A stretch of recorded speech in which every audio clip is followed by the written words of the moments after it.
Every single moment of your life, every joy, every sorrow, every thought could be a meticulously crafted lie. Not a lie told by another person, but woven into the very fabric of your perception. The universe, vast and indifferent, might be nothing more than a sophisticated illusion. For centuries, philosophers have wrestled with this chilling possibility. From Plato's cave to Descartes' evil demon, the question of reality's authenticity has haunted humanity. But these were thought experiments, confined to the realm of abstract contemplation, until a quiet Tuesday in November, when a team of neuroscientists dared to put it to the test. They didn't aim to shatter our understanding of existence.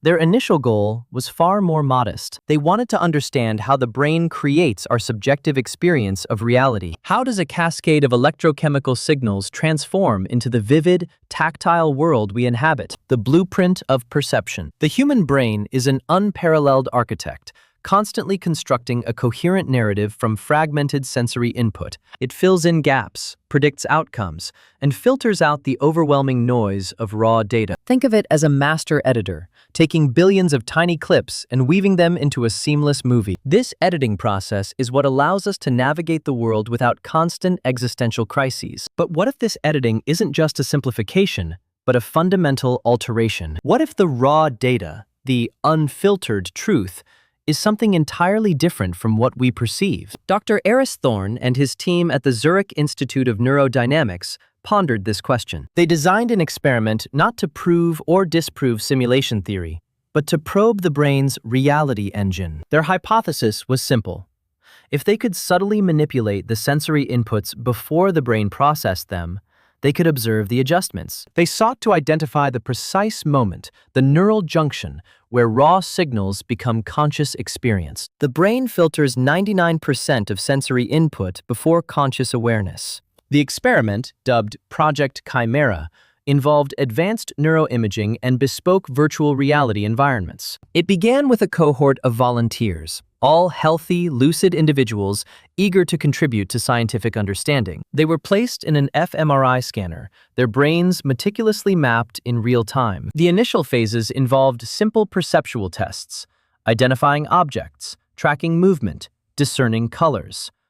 The brain responded as expected, lighting up in predictable patterns as it processed the stimuli. But then, the team introduced a layer of subtle, almost imperceptible manipulation. They would slightly desynchronize audio and visual cues, or introduce minuscule spatial distortions. The brain, being a phenomenal adaptive machine, compensated almost instantly. Volunteers reported no anomalies, their subjective experience remaining perfectly coherent. It was a testament to the brain's incredible capacity to maintain a stable reality, even when fed imperfect data. But Thorne's team pushed further, increasing the distortions, little by little. The edge of coherence. They hypothesized there was a threshold, a point where the brain could no longer maintain its illusion, a point where the internal model of reality would inevitably break down. The experiments grew more complex, incorporating haptic feedback and olfactory stimuli into the VR. Volunteers navigated virtual environments, interacting with objects and other digital avatars. The team began to introduce subtle inconsistencies, a virtual ball that bounced a millisecond too late, a reflection that was slightly off. Still, the brain adapted.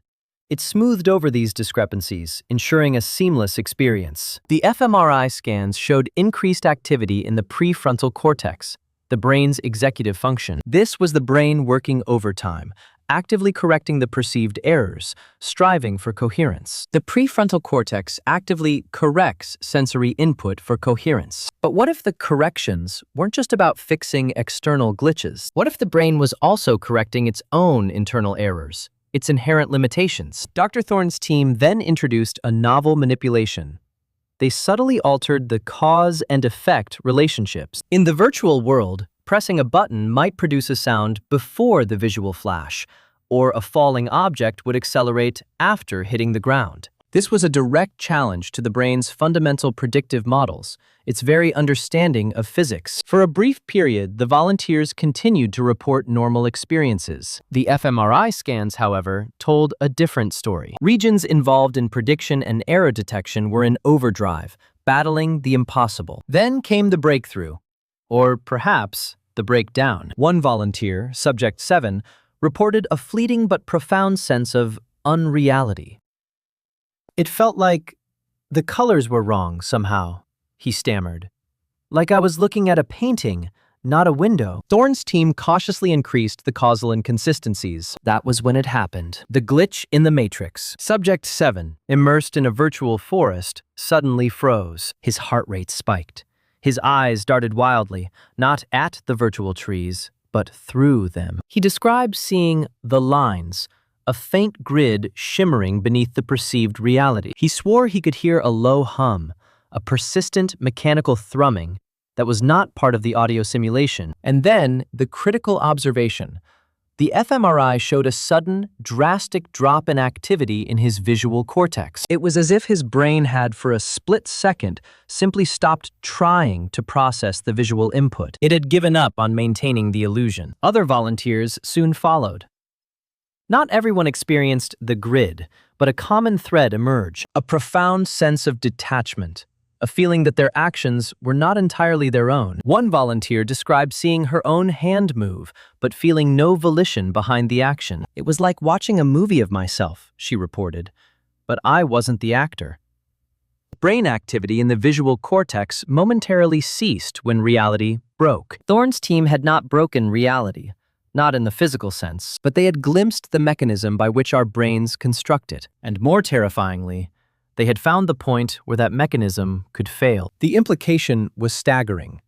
Our perception of reality is not a direct window to the world. It is a meticulously rendered internal simulation, a projection. And when the inconsistencies become too great, the projector can flicker, revealing the bare wall behind. The unsettling mirror. The results of Project Chimera didn't just challenge neuroscience, they echoed ancient philosophical fears. If our brains are constantly building a model, what if that model is fundamentally flawed, or even entirely fabricated? The concept of free will, for instance, comes under scrutiny. If our conscious experience is a delayed, edited version of reality, are our choices truly our own? Or are they merely the narrative our internal editor constructs to explain actions already underway? Our brains construct a coherent narrative of reality, even if it's based on flawed data. This isn't just a theoretical exercise for academics. This is about your life. Every memory, every emotion, every interaction you've ever had passed through this internal rendering engine. How much of it was a direct experience, and how much was the brain's best guess, its most convincing lie? The lingering doubt. The unsettling truth is that we are, in a very real sense, trapped within our own minds. Our perception is not a window, but a meticulously constructed display, projected from within. And what happens when that display glitches? When the brain's incredible capacity to maintain coherence finally buckles under contradictory data, you might not see a grid or hear a hum, but you might.